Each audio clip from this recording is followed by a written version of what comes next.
소개받은 조철민입니다. 반갑습니다. 방금 소개받은 대로 잔뼈가 굵은 사람이라고. 네, 잔뼈가 굵은 조철민입니다. 제 소개부터 좀 드리면, 저는 지금 서울 구로라는 동네에서 살고 있어요. 이거 빛이 엄청 강하네요, 이게. 이걸 제가 빛 받아야 되는 거죠? 예. 구로라는 동네에서 살고 있고, 아이가 둘 있습니다. 지금 첫째는 초등학교 3학년. 그래서 오늘도 온라인 수업 시키고 오느라고 하기 싫어하는 거. 그리고 둘째가 둘째가 작년에 추석에 태어났습니다. 늦둥이가. 그래가지고 요즘은 육아에 또 전념이 없는 그렇게 살고 있는데, 저는 대학을 졸업하고 혹시 YMC라는 단체 들어보셨나요? 저는 서울에 있는 YMC에서 사회생활을 시작을 했는데, 그때 처음 민주시민교육이라는 거를 알게 됐어요. 그래서 그때부터 민주시민교육을 관심을 가져왔는데, 오늘 제가 민주주의나 민주시민교육 이런 것들에 대해서 이야기를 몇 가지 드릴 텐데, 사실 제가 뭐 민주시민교육을 뭐 전공한 사람은 아니에요. 다만 한 20년 정도 민주시민교육을 좀 관심 가져온 애호가 이렇게 이해를 하시고 편안하게 들으시면 될 것 같고요.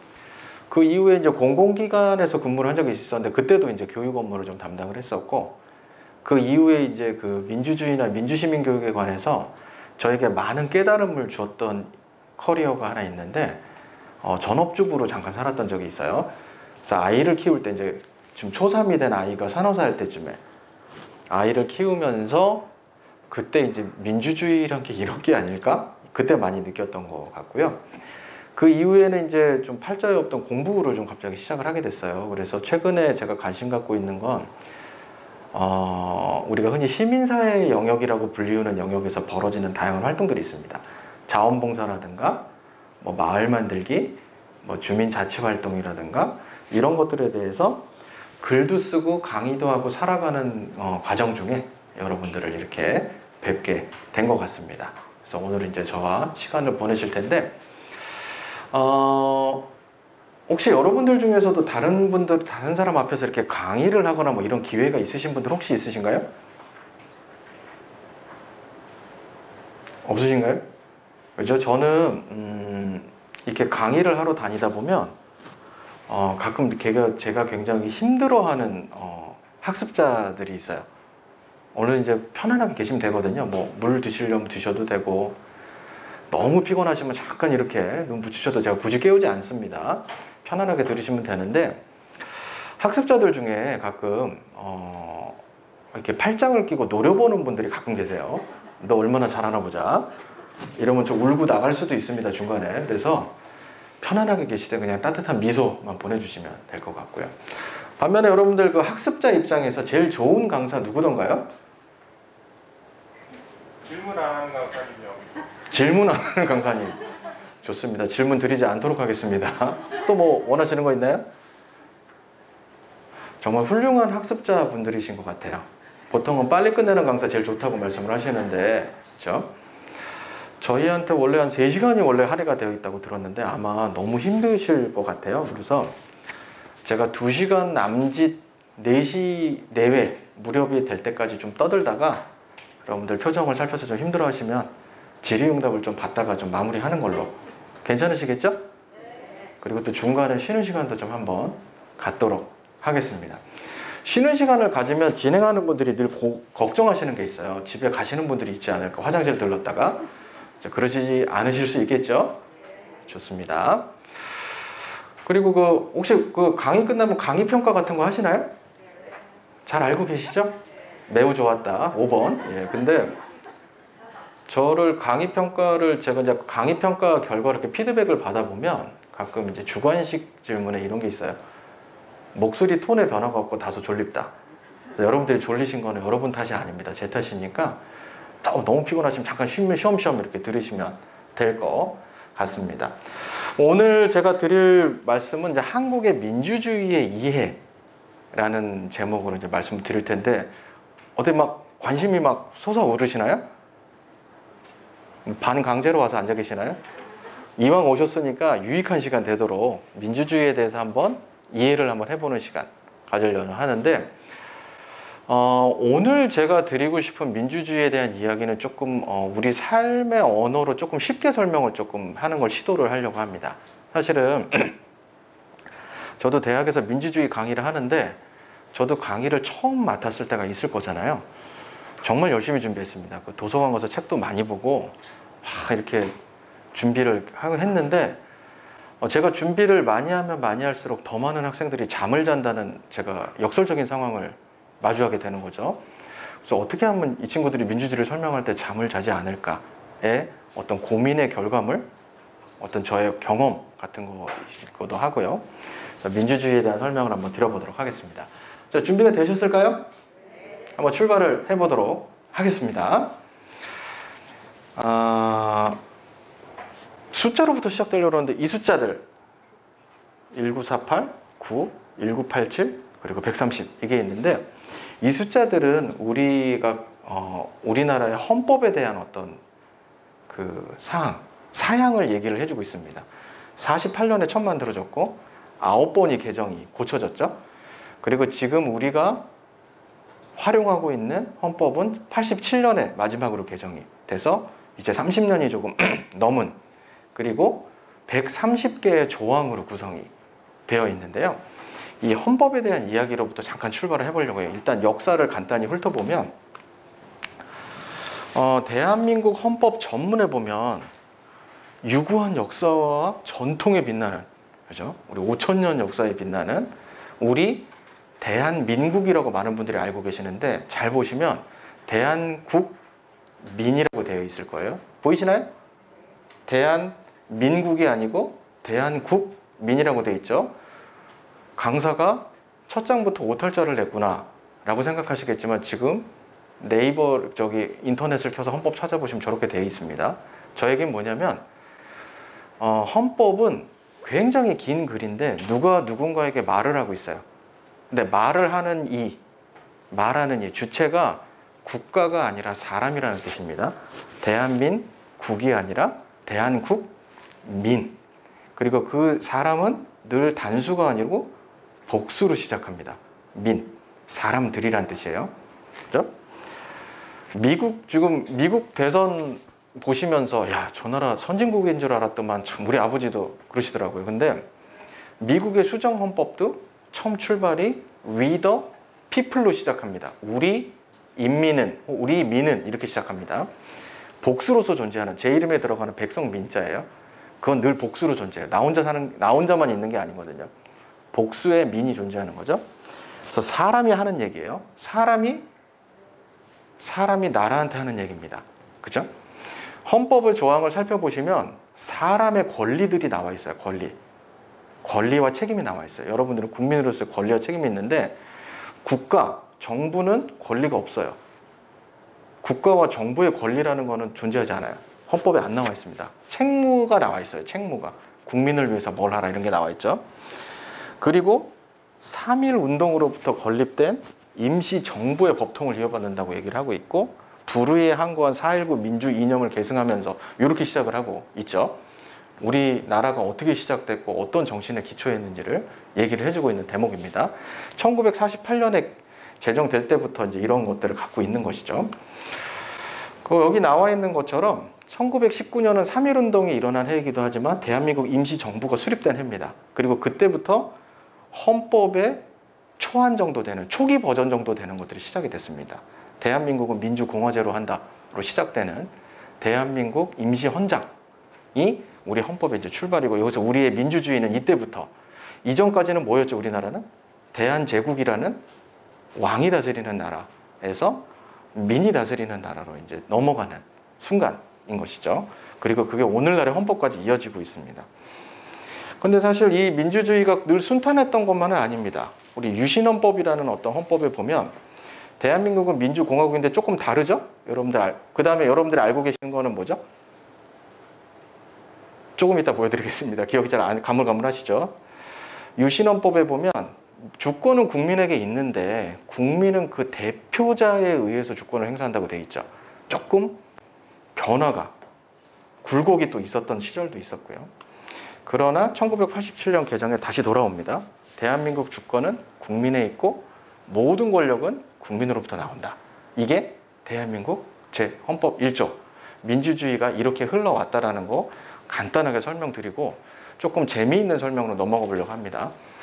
역사의 설명을 길게 말씀을 드리면 바로 주무시기 시작하더라고요. 그래서 역사는 요 정도만 훑고 요게 이제 오늘날 우리에게 어떤 의미가 있는지 중심으로 해서 한번 살펴보도록 하겠습니다. 좀 괜찮으신가요? 제 말투나 이런 거 그렇게 많이 피곤하시거나 그러시지 않으시죠? 오늘 저는 학습 주제를 3가지로 잡아보았습니다. 3가지 이렇게 말씀드릴 텐데요. 첫 번째, 민주주의는 운영체제다. 두 번째, 민주주의는 도구다. 세 번째, 시민 없이 민주주의 없다. 이 3가지 주제로 한번 풀어나가 보도록 하겠습니다. 이 3가지 주제를 기억을 한번 해보시는 겁니다. 자, 오늘 강의가 끝나고 나면 제 얼굴도 가물가물하고 이름도 가물가물해지시겠죠. 잘 잊혀지는 마스크는 아닙니다만 그거는 괜찮아요. 제 이름이나 얼굴은 기억하지 못하셔도 되는데 저 3가지 언어는 머릿속에 한번 기억에 담아두셨다가 나중에 일상을 살아갈 때 가끔 민주주의에 대해서 접할 때 저걸 한번 떠올려 보시면 저는 더 바랄 나위가 없을 것 같습니다. 자, 그러면 첫 번째, 민주주의는 운영체제라는 것부터 시작을 해볼게요. 자, 이제 컴퓨터나 이런 것들은 우리 이제 누구나 다 사용하는 너무나 일반화된 도구가 되었죠. 그리고 특별히 N세대라고 그래서 태어날 때부터 디지털 기기가 있었던 우리 아이 같은 디지털 네이티브라고 불리우는 이제 세대까지 나타났어요. 그래서 이 디지털 기기가 없으면 하루라도 못 살 것 같은 막 이런 세대까지 나타났는데 여러분들 컴퓨터 보다 보면 이 마크 아시죠? 윈도우 보신 적 있죠? 굉장히 또 짜증나는 마크이기도 합니다. 컴퓨터가 고장나면 파란색 화면이 뜨면서 저게 떠요. 그러면서 치명적인 오류가 있는 것 같다고 얘기를 하죠. 뭐 좀 하려고 그러면 컴퓨터가 고장나기 시작하는 순간입니다. 그렇죠? 민주주의는 기본적으로 뭐라고 이해하시면 되냐면 대한민국의 국가와 사회를 운영하는 운영체제라고 보시면 됩니다. 자, 이 컴퓨터 있죠? 이 컴퓨터가 지금 보면 수많은 소프트웨어가 돌아가지만 이 근거에 깔려있는 것은 윈도우라는 운영 시스템, 오퍼레이팅 시스템이 깔려있고 그것이 깔려야만 그 위에 한글, 아래 한글도 깔 수 있고 뭐도 깔 수 있고 이렇게 프로그램을 깔아서 하는 거죠. 그 운영 시스템입니다. 그렇죠? 근데 우리가 윈도우라는 운영 시스템이 너무 전 세계적으로 그 대세로 자리 잡다 보니 운영 시스템에는 윈도우만 있는 줄 알아요. 사람들이 보통. 그런데 사실은 다양한 운영 시스템이 있습니다. 보면 저 펭귄 마크 보이시죠? 리눅스라는 오퍼레이팅 시스템의 로고입니다. 그리고 파이어폭스나 뭐 여러 가지가 있어요. 근데 전 세계 사람들이 가장 많이 쓰는 운영체제는 윈도우입니다. 그리고 우리도 윈도우에 기반해서 정부의 전산망도 은행의 전산망도 다 마찬가지입니다. 윈도우에 기반해서 돌아가고 있어요. 그런 것처럼 민주주의도 운영체제라고 보시면 돼요. 국가나 사회를 운영하는 체제에 민주주의만 있는 건 아닙니다. 여러 가지 다른 체제들이 있어요. 예전에 왕정체제라는 것도 있었어요. 왕이 다스리는 거예요. 우리나라도 그런 경험을 조선시대 때까지 해본 적이 있어요. 그렇죠? 그때는 사람들은 시민이라고 부르지 않고 신민이라고 부릅니다. 신민. 신하할 때 신자예요. 정승이나 판서만 왕의 신하가 아니라 우리 모든 백성은 왕의 신하입니다. 그래서 신민이라고 부르는 거죠. 왕정체제예요. 귀족들이 다스리는 귀족정 체제도 있고 여러 가지 체제들이 있는데 그 중에서 민주주의라는 오퍼레이팅 시스템, 운영체제가 있다라는 거고 현대의 지구상의 대부분의 국가는 민주주의라는 것을 가장 대세의 운영체제로 채택하고 있습니다. 거의 대부분의 나라들이 그렇고 민주주의가 정말 대세가 맞는 게 정말 전혀 민주적이지 않은 나라들도 다 자기들이 민주주의라고 얘기하는 걸 보면 대세는 대세인가 봐요. 그리고 우리나라도 민주주의라는 것을 국가와 사회가 구동하는, 운영하는 기본적인 운영체제로 갖고 있다는 겁니다. 자, 그런데 윈도우 쓰시다 보면 늘 짜증나는 순간이 있잖아요. 치명적인 오류가 발생했어. 그럼 컴퓨터가 새로 샀을 때는 점점 쌩쌩 돌아가는데 한 1, 2년 쓰다 보면 점점 느려지고 자꾸 꺼지고 뭐가 안 움직이고 자꾸 그래요. 그러면 뭐가 이렇게 저절로 뜹니다. 업데이트하고 패치를 설치하세요. 그죠? 그 윈도우 체제를 수정하는 겁니다. 그걸 마이크로소프트 본사에서 보내줘요. 그래서 그걸 깔면 고쳐져. 근데 그것도 깔다가 보면 뭐라 그러죠? 새로운 버전을 구입하세요. 윈도우 11이 나왔어요. 이렇게 얘기를 하죠. 그래서 또 구입하고 그럽니다. 민주주의도 마찬가지입니다. 윈스턴 처칠 같은 사람은 민주주의는 가장 덜 나쁜 정치제도라고 얘기를 했어요. 그 얘기는 뭐냐면 결함이 많다는 거예요. 그럼에도 불구하고 인류가 개발한 정치체제 중에 제일 낫다라는 겁니다. 결함이 많음에도 불구하고 제일 낫다. 어떤 면에서? 헤겔이라는 철학자는 인류 역사는 더 많은 사람들이 자유를 누리는 방향으로 진보한다. 이렇게 얘기를 한 적이 있어요. 왕정일 때는 한 명만 자유롭고 귀족정일 때는 소수가 자유로운데 민주정이 되면 다수가 자유로운 그런 쪽으로 발전한다. 그리고 다수가 자유로운 거 상태를 유지하는 데는 민주주의만 한 게 아직 없다. 근데 민주주의도 늘 결함이 있기 때문에 늘 업그레이드하고 패치를 설치하고 때로는 버전을 바꿔서 개선해야 될 때도 있다. 그래서 민주주의는 우리 국가와 사회를 구동하는 운영체제다. 이렇게 이해하시면 돼요. 이해 가시나요?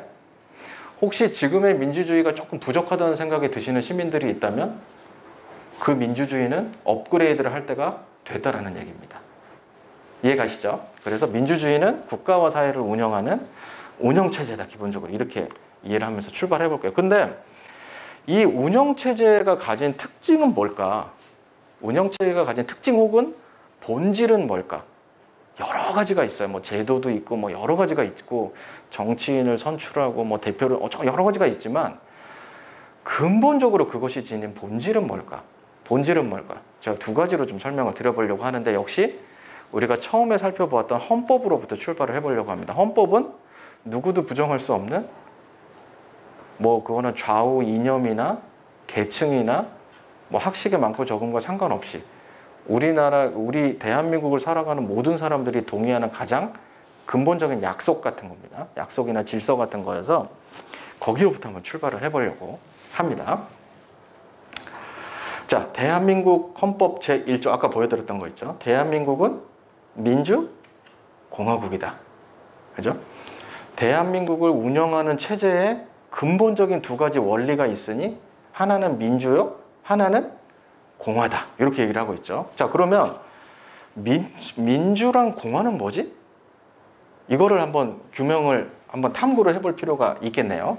잠시만요. 이게 마스크를 쓰고 얘기를 하니까 너무 숨이 차네요. 여러분들은 괜찮으시죠? 숨 막히는 강의가 되고 계신가요? 자, 민주와 공화는 뭘까? 한번 설명드려보겠습니다. 이분 혹시 누군지 아실 수 있을까요? 너무 젊을 때 사진이긴 한데 함석헌이라는 분이에요. 혹시 들어보셨나요? 서울의 도봉구에 가면 이분 기념관도 있어요. 이분이 사실은 전 세계 오히려 외국에서는 되게 주목하고 인정받는 어떤 우리나라의 토착적인 어떤 사상 체계를 만든 큰 사상가예요. 근데 정작 우리나라 사람들은 잘 모르는 그런 어떤 인물인데 제가 이분을 만나게 된 계기는 만났다는 게 진짜 뵌 건 아닙니다. 지금 고인이세요. 근데 이분의 글을 접하게 된 계기는 이런 거였어요. 저도 대학원에서 민주주의나 이런 걸 공부할 때 주로 서구의 사상가나 학자들의 책을 열심히 봤습니다. 근데 어느 순간 의문에 다다랐어요. 아니, 우리나라 사람들은 민주주의에 대해서 얘기하지 않았을까? 전혀 몰랐을까? 정말 우리나라 사람들은 민주주의에 대해서 전혀 모르고 능력도 없었는데 해방 후에 미국이 그걸 전해줘서 그냥 그렇게 알게 된 걸까? 이런 생각을 하게 됐어요. 그래서 우리나라 사람 중에는 민주주의에 대해서 얘기한 사람이 없었을 걸 찾다 보니 이분을 만나게 됐는데 이분이 설파한 사상 중에 하나가 CR 사상이라는 게 있습니다. 이분은 제 이름에 들어가는 백성민자 있잖아요. 아주 평범한 사람들을 CR이라고 부르기를 좋아했어요. 그 씨앗 얘기하는 거예요. 나락알 같은 거 있잖아요. 근데 이 CR들이 가져야 할 두 가지 자세로 요약하자면 스스로 함과 더불어 삶을 제시를 했어요. 스스로 할 줄 아는 것이고, CR이 제대로 된 CR은 뭔가를 스스로 할 줄 아는 CR이고, 그 다음에 다른 CR들과 더불어 살아갈 줄 아는 CR이다. 이렇게 얘기를 했어요. 저는 이게 민주와 공화의 원리를 아주 잘 설명해주고 있다고 생각을 합니다. 자, 민주부터 한번 살펴보겠습니다. 민주, 민이, 그러니까 CR이 주인으로 살아간다는 뜻이죠. 주인이 된다는 뜻이죠. 여러분들 주인으로 살아가고 계신가요? 내 삶에? 다른 사람 위해 살아가시나요? 마지못해? 우리가 흔히 그것의 뜻을 잘 모를 때 그것의 뜻을 명확히 알기 위해서 그것에 반대되는 개념을 생각하다 보면 그 뜻을 더 분명히 알 수 있는 것들이 있어요. 사랑의 반대말은 미움이 아니라 무관심이다. 이런 게 그 예예요. 사랑의 속성을 더 명확히 알 수 있죠. 그런 것처럼 반대말을 살펴보겠습니다. 자, 주인의 반대말에 뭐가 있죠? 뭐 종, 하인, 머슴, 노예 이런 것들이 있죠. 자, 노예. 주인의 반대말은 노예가 있는데 주인과 노예를 가르는 가장 큰 차이가 뭐죠? 자유가 있고 없음이죠. 그렇죠? 자, 그럼 자유란 뭘까요? 자유라는 말의 한자를 풀어보면 스스로 자자에 이유할 때 유자가 붙어 있습니다. 내 판단, 행동, 결정의 이유가 내 안에서 출발할 때 그것은 비로소 참된 자유라고 얘기를 하는 것이죠. 그러면 자유가 아닌 상태는 뭐가 있죠? 우리가 대표적으로 떠올리는 것은 강압이나 폭력에 의해서 억지로 뭔가를 할 때 가장 먼저 떠오르죠. 그건 자유 상태가 아니라고 생각하죠. 물론 우리 사회도 이제 많이 발전을 하고 그래서 뭘 사람 어떻게 강압적으로 하고 이런 것도 많이 줄어들었어요. 폭력도 많이 줄어들고 아직도 많이 남아있긴 합니다만 그럼에도 불구하고 또 우리 현대인들이 흔히 저지르는 비자유 상태들이 몇 가지 있어요. 대표적인 것 중 하나가 이런 겁니다. 넘들이 다 하니까 나도 해. 그 넘들이 다 하니까 나도 한다는 때는 내가 하는 게 내 안에서 출발하지 않았잖아요. 너무 부끄러워서 너무부럽지 않으려고 해. 이런 거는 진정한 자유 상태는 또 아니라는 거예요. 우리가 자유에 관해서 생각해 볼 게 많습니다. 제가 초등학교 3학년, 그러니까 10살 먹은 우리 아이한테 너는 네가 네 스스로의 주인이라고 생각이 드냐? 라고 물어보면 대답이 금방 나와요. 금방 나옵니다. 그런데 제가 대학에서 만나는 그 학생들한테 여러분 스스로의 삶의 주인이라는 생각이 드십니까? 라고 물어보면 대답이 얼른 나오지는 않는 것 같아요. 생각이 조금 복잡해집니다. 일단 과부터가 아버지가 가라 그래서 갔거든. 그리고 나는 왜 매달 토익 시험을 반복적으로 치르고 있는가? 내가 하고 싶어서 하는 건가? 이런 생각들을 자꾸 하다 보면 사람이 대답이 빨리 나오지 않게 되고 또 이런 질문으로 민주주의의 그 강의를 시작했을 때 잠자는 학생들이 줄어드는 놀라운 또 간증을 좀 하면서 그죠? 주인이라는 거. 근데 여기서 중요한 게 주인의 반대말이 하나 더 있습니다. 노예 말고. 뭐가 있을까요? 생각나시는 거 있을까요? 저 질문하지 말라 그랬죠. 그냥 진행하겠습니다. 주인의 반대말은 노예 말고도 또 하나가 있는데 바로 손님이 있어요. 자, 식당에 가면 손님은 왕이라고 붙어 있죠? 그래서 우리는 돈을 지불하고 밥을 먹는 순간 왕 대접 받고 나옵니다. 그런데 누군가 식당의 바닥에 음식을 확 엎질렀어. 그걸 누가 청소하죠? 식당 주인이 청소를 합니다. 손님들은 청소하지 않아요. 그리고 식당의 기물이 파손됐을 때 마음 아파하는 사람은 식당 주인입니다. 그렇죠? 주인이 아닌 사람은 마음이 아프질 않아요. 아이고 안 됐네 이러고 가는 겁니다. 그냥. 그렇죠? 주인의 반대말 또 하나는 손님이 있는 겁니다. 그리고 주인의 뜻은 거기서 발생하는 주인과 손님을 가르는 중요한 지점은 책임이라는 거예요. 그것을 책임지는 사람이 주인입니다. 내가 이 사회가 내가 이 사회의 주인이라고 생각하면 나는 사회에 책임 있는 자세를 보입니다. 자기 가정에 대해서 주인의식을 가진 사람은 가정에 대해서 책임 있는 행동을 보이게 돼 있어요. 그리고 우리는 정치 지도자들 중에도 책임 있는 지도자와 책임 없는 지도자를 구분해서 얘기를 합니다. 그렇죠? 자, 책임이라는 건 뭘까요? 자, 책임이라는 언어를 나타내는 영어 단어가 두 가지가 있습니다. 그 중에 첫 번째 한 가지는 accountability라는 단어가 있어요. 여기서 accountability는 account와 ability가 합쳐진 말인데 ability는 능력이라는 뜻을 갖고 있습니다. 그 앞에 account는 계좌나 직책이라는 뜻을 갖고 있어요.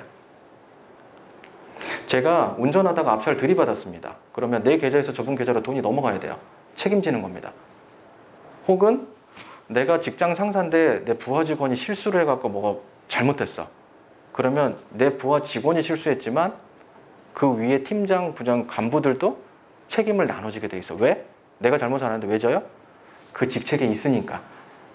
그런 거를 accountability라고 얘기해요. 그런데 민주주의에서 시민들이 일상적으로 누리는 행하는 책임, 그거는 다른 단어를 더 많이 씁니다. 바로 responsibility라는 언어가 있어요. 이거 역시 response와 ability라는 단어가 합쳐진 건데 ability는 역시 능력이고 response는 반응하다는 뜻을 갖고 있습니다. 반응하다. 반응할 줄 아는 능력이 바로 책임입니다. 자, 제가 바쁜 일이 있어서 길을 가는데 어떤 할머니 한 분이 너무 무거운 짐을 막 버스에 실으려고 막 낑낑하고 계셔. 근데 내가 바쁘지만 그냥 지나치지 않고 그냥 한번 올려드리고 가는 게 마음이 편해서 반응해요. 그런 걸 책임 있는 사람이라고 부릅니다. 자기의 개인의 일이든 사회의 일이든 내가 반응할 만한 일에 반응하는 사람은 책임 있는 시민이라고 우리가 부를만 하다는 겁니다. 이해가셨나요? 그래서 민주주의라는 운영체제의 첫 번째 그 본질은 민이 주인 된다는 건데 보통 사람들이 그것은 두 가지의 뜻을 갖고 있는데 하나는 노예가 아닌 자유를 지닌 사람이 되는 거고 또 하나는 손님이 아니라 책임을 지닌 주인이 되는 이 두 가지를 갖고 있다는 겁니다. 여기까지 이해 가셨을까요? 급격하게 피곤해지시나요? 쉬는 시간을 2번 가져야 되나? 죄송합니다. 제가 이렇게 톤의 변화가 없어요 원래. 자, 그런데 문제는 민주가 말고 또 하나가 있죠. 민주주의라는 운영체제의 본질을 구성하는 또 하나의 요소가 있어요. 이 두 가지가 같이 있는 거잖아요. 양날개처럼. 바로 공화라는 게 있습니다. 공화는 뭐죠? 공동체 할 때 공자와 조화를 이루다 할 때 하자가 붙어 있네요. 공화, 그리고 공화주의에 대한 또 철학적 설명은 어마어마하게 복잡한 설명들이 있지만 기본적으로 그 출발은 너도 주인이고 나도 주인이고 모두가 주인인데 우리는 한 사회 안에서 한 공동체 안에서 같이 어우러져 살아가야만 해. 근데 우리는 서로가 너무 달라. 너는 짬뽕 좋아하고 나는 짜장 좋아해. 근데 우리는 같이 식사를 해야 돼. 그러면 필요해지는 여러 가지 가치, 질서, 태도 이런 것들이 필요해지죠. 그게 공화를 이루는 요소들입니다. 이해가시죠? 그래서 어울려 살아가는 것으로부터 시작되는 발생하는 모든 필요한 것들은 공화의 가치에 담겨집니다. 그리고 그런 공화의 가치를 잘 내면화한 시민들이 있는 사회에서는 뭐도 가능해. 그런 게 성숙해지면 뭐가 가능해지냐면 공동의 꿈이나 목표나 비전을 설정하는 것도 가능해져요. 왜 선거 때 보면 정치인들이 얘기하잖아요. 우리 대한민국은 이 방향으로 가야 됩니다. 아닙니다. 저 방향으로 가야 됩니다. 그래갖고 토론을 통해서 투표를 통해서 뭔가 정해지죠. 그리고 그걸로 갑니다. 그렇죠? 여기 주민자치위원분들 오셨다고 들었어요. 맞나요? 제가 잘못된 정보만 계속 듣고 왔나 봐요. 질문을 하지 말라 그래서 그랬나? 죄송합니다. 주민자치위원회에서 결정하는 마을 자치계획 혹은 자치계획이라는 것도 우리 동네의 방향을 결정하는 일입니다. 우리 동네는 내년도에 어르신들을 위한 일을 해봅시다. 아니면 내년에는 우리 동네에서 아이들이 안전하게 자랄 수 있는 마을로 한번 만들어 봅시다. 이 방향을 정하는 거예요. 그게 공화를 구성하는 요소들이라는 겁니다. 이해가 졌나요? 그래서 민주주의라는 운영체제는 민주와 공화 이 두 가지 요소로 굴러간다. 본질적으로 이루어져 있다는 것을 생각하시면 좋을 것 같습니다. 그런데 아까도 제가 말씀드렸듯이 민주주의라는 체제계는 늘 완전 무결하지 않아요. 그래서 늘 바뀌어야 될 필요가 있습니다. 업그레이드 될 때도 있고 패치를 붙여야 될 때도 있고 그죠? 뭔가 새로운 버전으로 아예 바꿀 때도 있어요. 우리가 보통 민주주의 1.0, 2.0 이렇게 부르기도 합니다. 그렇죠? 저의 아버지의 돌사진 정말 귀한 아들이었겠죠. 그 시대에 돌사진을 갖고 계시다는 건. 저도 돌사진이 있고 우리 큰아들의 돌사진이 있어요. 그 사진을 3개를 보여드리면 구분을 못합니다. 무슨 얘기죠? 똑같이 생겼다는 얘기예요. 그런데 우리 셋은 아버지와 저와 우리 아들은 너무 달라요. 그리고 우리 아버지 대해서 생각했던 민주주의와 제가 생각했던 민주주의 그리고 우리 아이가 생각하는 민주주의는 또 다를 겁니다. 그리고 계속해서 민주주의는 발전해 나가고 뭔가 새로운 버전이 나오는 민주주의라는 운영체제는 새로운 버전이 나오고 있다. 지금도 그런 것들을 이해할 필요가 있겠네요. 그 얘기를 존 듀이라는 한번 좀 들어보셨나요? 유명한 교육학자인데 이 사람이 이렇게 얘기를 합니다. 민주주의는 모든 세대마다 새로 태어나야 된다고 얘기를 하네요. 태어나야 된다. 출산을 해보신 분들은 알겠죠. 저도 이제 제가 출산을 하진 않았지만 저희 아내가 출산을 순탄하게 한 편은 아니어서 옆에서 지켜보아서 그 어려움은 내가 알고 또 10달을 또 있어야 되고 그죠? 출산에 비유하는 거 보니 새로운 민주주의를 출산하는 게 쉬운 일은 아닌 것 같아요. 만들어내요. 그럼에도 불구하고 각 세대들은 자기들에게 맞는 민주주의를 새로 출산해야 된다고 얘기를 합니다. 근데 그건 쉬운 일은 아닐 거야. 그렇지만 해야 돼. 근데 어려운 일이지만 한 가지 다행인 건 출산을 도와주는 산파가 있다고 얘기를 해주네요. 뭐죠? 교육입니다. 지금 여러분들 교육받고 계시잖아요. 그래서 민주주의에 대한 교육이 필요해집니다. 민주주의에 대한 교육은 자기 세대에 맞는 민주주의를 출산하는 것을 돕는 산파라는 거죠. 4인 가족이 가장 일반적인 가족의 형태가 아니게 된 지 좀 됐는데 왜? 가족 정책은 늘 4인 가족 기준으로 수립이 되고 있을까? 4인 가족이 아닌 사람들은 불만이 있어요. 이를테면 비정규직이 정규직 노동자보다 더 많아졌는데 왜 노동정책은 정규직 노동자 중심으로만 세워지지? 비정규직인 사람들이 불만이 생겨요. 그 순간 그 사람들, 그 세대를 위한 새로운 버전의 민주주의가 만들어질 때가 됐다는 얘기입니다. 그리고 계속해서 업그레이드가 돼가고 있는 그것이 제때제때 업그레이드가 되지 않으면 사용자들로부터 버림을 받게 되겠죠. 그래서 민주주의는 세대마다 새로 태어나야 된다. 이 지점이 굉장히 중요하다는 것을 여러분들이 한번 기억해 두실 필요가 있다는 겁니다. 자, 민주주의는 뭐라 그랬죠? 첫 번째? 운영체제다. 뭐의 운영체제다? 우리 시민들이 공동의 삶을 담아내는 국가와 사회를 운영하는 운영체제. 컴퓨터의 운영체제가 윈도우듯이 국가와 사회의 운영체제는 민주주의다. 운영체제에 민주주의만 있는 건 아니지만 지금 현대사회에서 전 세계 가장 많은 나라들이 채택하고 있는 운영체제가 바로 민주주의다. 근데 민주주의는 완전 무결한 건 또 아니어서 계속해서 세대가 바뀌고 시간이 갈 때마다 업그레이드되고 개선될 필요는 있다. 이해 가시죠? 민주주의는 운영체제 얘기 드렸습니다. 자, 두 번째 주제로 한번 넘어가 볼까요? 야, 벌써 피곤한데 두 번째 주제로 가니? 라는 표정들 하고 계시는데 조금만 더 얘기하다가 잠깐 쉬도록 하겠습니다. 너무 걱정하지 마세요. 자, 두 번째 주제는 민주주의는 도구다. 이 얘기 한번 해보려고 합니다. 지금 보시는 그림 혹시 저 사진의 광경 보신 적 있을까요? 어디서? 제가 살고 있는 곳이 서울의 구로구라고 말씀드렸죠. 저는 구로의 중심에 살고 있진 않아요. 변방에 살고 있어요. 구로 구청 나가려면 엄청 멀어요.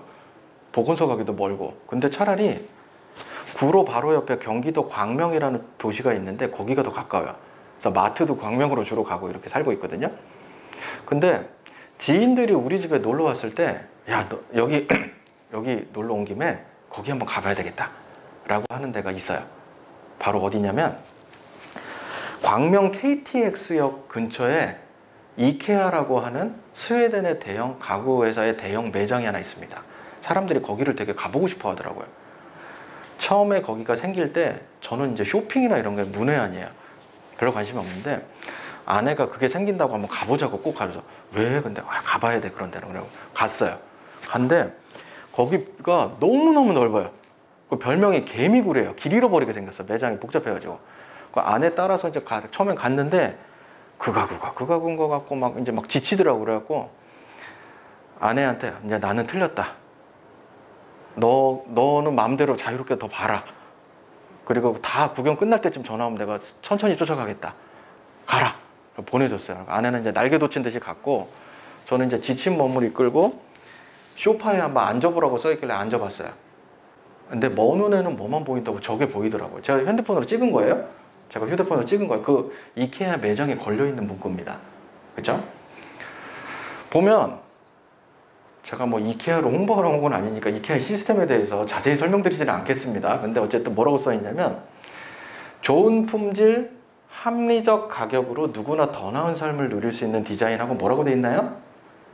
데모크래틱 디자인이라고 써 있어요. 신기하네요. 민주적 디자인이라고 돼 있어요. 어떤 느낌 드세요? 디자인이 민주적이래. 혹시 여러분들 우리나라 기업들 중에 홍보 문구에 민주주의라는 말 쓰는 거 보신 적 있나요? 아마 없으실 겁니다. 왜 안 쓸까요? 기업들이 홍보 문구에 쓰고 싶어하는 말은 편안함을 주고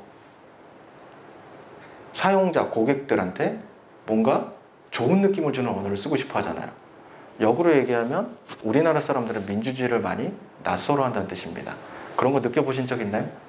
여러분들은 어떠신가요? 민주주의 하면. 아니면 정치 이런 거. 어머 선생님 참 정치적이시네요. 뭐 느낌이 어떠세요? 너무 민주적이시네요. 느낌이 어떠세요? 우리나라가 거쳐온 역사와 관계가 있습니다. 민주주의 정치하면 대부분의 사람들이 낯설게 느낍니다. 심지어 그거 좀 무서워요. 막 이런 느낌으로 얘기하시는 분도 들은 적이 있어요. 제가. 그죠? 제가 그거를 뭐 우리나라 사람들을 뭐 탓하거나 막 비판하는 게 아닙니다. 우리는 그런 역사를 거쳐갖고 그런 생각을 자연스럽게 가져왔다라는 거예요. 근데 스웨덴도 민주주의를 표방하고 있어요. 운영체제로. 우리랑 좀 스타일이 굉장히 다른 민주주의지만 민주주의를 표방하고 있는데 근데 뭔지 자세히는 모르겠지만 분명한 건 스웨덴 사람들은 민주주의를 그리 낯설게 느끼지 않는가 보다 라는 생각을 제가 하게 됐습니다. 근데 그 차이는 어디서부터 시작됐을까? 그리고 민주주의를 낯설게 느끼고 친숙하게 느끼는 사회는 어떤 차이를 갖고 있을까? 그게 궁금해지기 시작했어요. 저도 아직 탐구 중입니다. 답은 못 얻었어요. 그러나 제가 오늘 말씀드리고 싶은 건 뭐냐면 더 이상 시민들이 민주주의를 낯설고 멀게 느끼지 않았으면 좋겠다라는 생각은 갖고 있어요. 우리 사회의 주인이고 민주주의 사회에 살아가고 있는데 뭐 민주주의를 막 좋아할 필요까지는 없지만 민주주의를 이렇게 낯설게 느끼고 무섭게 느끼고 그럴 필요까지가 있나? 라는 생각을 하게 된 것이죠. 자, 민주주의를 왜 그렇게 낯설게 여길까? 대부분의 민주주의, 제가 이제 그 민주주의에 대해서 학생들 레포트나 이런 걸 보다 보면 이제 대학에서는 시험도 보지만 레포트라는 거를 내주기도 하는데 민주주의에 대해서 레포트 오면 많은 경우 이런 것이 있어요. 반성의 말이 돌아옵니다. 뭐 교수님 강의를 듣고 보니 내가 신문도 안 보고 투표도 안 하고 반성을 해. 다음부터는 투표도 이런 거 있잖아요. 근데 왜 우리 학생들에게 있어서 민주주의 하면 제일 먼저 도덕, 윤리, 죄책감, 반성 이런 게 들까? 좀 즐거운 것이면 안 되나? 친숙한 거면 안 되나? 이런 생각을 해보았습니다. 그리고 민주주의가 익숙하거나 친숙한 것이라는 생각을 심어주지 않는 한 민주시민교육은 저는 안 될 거라고 생각이 들었어요. 늘 민주주의는 너무너무 숭고한 거, 수많은 사람들의 희생과 피땀을 흘려서 지킨 거, 너무 소중하니까 신주잔 좀 모시듯이 저 높은 데 올려놔. 그리고 잊어버려. 내 삶이랑은 별로 관심이 없어. 사실 종교라는 것도 그렇잖아요. 기독교 신앙을 얘기할 때 하나님이라는 신이라는 존재가 하늘에만 올려놓고 내 삶에 아무 관련이 없고 일주일에 한 번만 만나러 가. 그건 올바른 종교가 아니잖아요. 그 종교의 가치나 정신이 내 삶에 스며드는 게 진정한 종교잖아요. 그렇게 봤을 때 민주주의라는 것도 너무 숭고하고 소중해서 실ong 위에다가 다 신주단지 다시 해놓고 평소에는 몰라. 이게 민주주의의 올바른 모습일까? 아니라면 사람들이 민주주의를 자기의 삶과 관계되어 있고 가까운 것이라고 생각하려면 뭐가 필요할까? 여러 가지가 있겠지만 저는 그 중에 하나가 민주주의는 도구일 수도 있다. 민주주의는 도구일 수도 있다라는 생각을 사람들이 가지면 좀 쉽게 느낄 수 있을 거라고 생각했어요. 여러분들 막 숭고한 정신들 있잖아요. 헌신, 인류애 이런 거 있잖아요. 기독교에서 얘기하는 하나님의 사랑 이런 거 얘기하면 내 거 같나요? 훌륭한 사람들이 하는 것 같다는 느낌 들잖아요. 그렇죠? 그런데 스마트폰, 의자, 자전거 하면 어떻게 느낌 드세요? 가깝게 생각 느끼지 않으세요? 나도 탈 수 있잖아, 자전거. 나도 의자에 앉을 수 있잖아. 나도 갖고 있는데 의자? 이런 느낌 있잖아요. 그런데 민주주의가 도구일 수도 있다는 생각을 하면 사람들이 민주주의를 좀 가깝게 느낀다는 거를 저는 발견을 했어요. 이해 가시나요? 그렇죠? 그것을 가지고서 이 샤츠 슈나이더라고 하는 미국의 유명한 정치학자가 있는데 이 사람이 쓴 절반의 인민주권이라는 책이 있습니다. 여기 혹시 인민이라는 언어가 조금 걸리시는 분들 계신가요? 조금 궁금하시다. 주로 저 북녘 땅에서 많이 쓰는 언어라서 우리나라에 낯선데 이 인민이라는 것을 사람으로 바꿔도 무방합니다. 영어 번역은 people를 의미해요. 국민이나 시민은 자격을 가진 사람이에요. 내가 시민이나 국민이라고 얘기했을 때는 내가 그 멤버십을 갖고 있어요. 내가 대한민국 회원이기 때문에 나만 받는 혜택이 있어. 외국에 나갔을 때 외국의 영사관이나 대사관이 나를 위해서 뭔가를 해주지 중국 사람이나 일본 사람에서 뭔가를 해주지 않잖아요. 그렇죠? 그런 멤버십이라는 걸 걸치고 있는 존재가 국민이나 시민인데 그걸 다 벗어버린 알몸의 사람을 한번 상상해 보세요. 그죠? 자, 이런 거 한번 상상해 보세요. 여러분들 그 해외여행을 갔어요. 이제 코로나 때문에 언제 다시 가게 될지 모르겠지만 갔는데 신나게 놀았어, 가족들이랑. 그리고 이제 돌아가자 이러고 이제 그 나라 공항에 가서 저기 예약했던 티켓 있죠? 발권해 주세요 했는데 공항 직원이 이상하네요. 잠시만요. 이렇게 막 하더니 막 알아보더니 왔어. 그러더니 죄송한데 대한민국이라는 나라가 망해서 없어졌다는데요. 발권을 못 할 것 같아요. 이런 거를 상상해 보세요. 그럼 여러분들은 어떻게 하시고요? 지금 괌이나 사이판인데 못 간대. 어떻게 하시겠어요? 난 죽어야 되나요? 난 죽어야 되나요? 그 사람이 국가를, 나라를 잃었을지라도 개돼지가 아닌 사람이기 때문에 모든 사람은 동료 사람을 형제의 정신으로 대한다는 약속이 있어요. 세계 인권선언 제1조입니다. 그런 상태의 알몸의 상태를 인민이라고 보통 불러요. 그냥 사람. 내가 무슨 국가나 시민으로서 막 보호받는 이런 자격이 다 없어졌을 때, 계급장 다 뗐을 때 이런 거죠. 그래서 사람이라고 바꿔도 상관없어요. 보겠습니다. 사람을 위해 민주주의가 만들어졌지 민주주의를 위해 사람이 만들어지는 것은 아니다. 이렇게 얘기를 합니다. 이 말이 조금 무슨 말인지 와닿으시나요?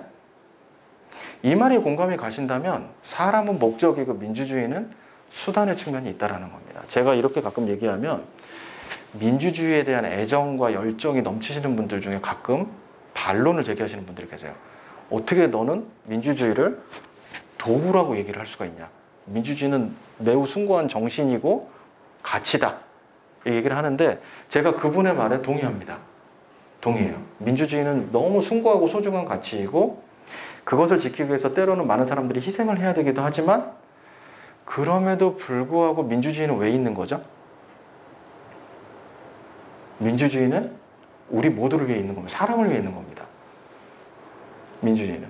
민주주의가 사람을 위해서 있지 않으면 왜 민주주의는 운영하는데 비용이 많이 들거든요. 여러분들 투표할 때 생각해 보세요. 굉장히 많은 돈 들어갑니다. 근데 그 많은 세금 들여서 왜 민주주의를 운영해야 되죠?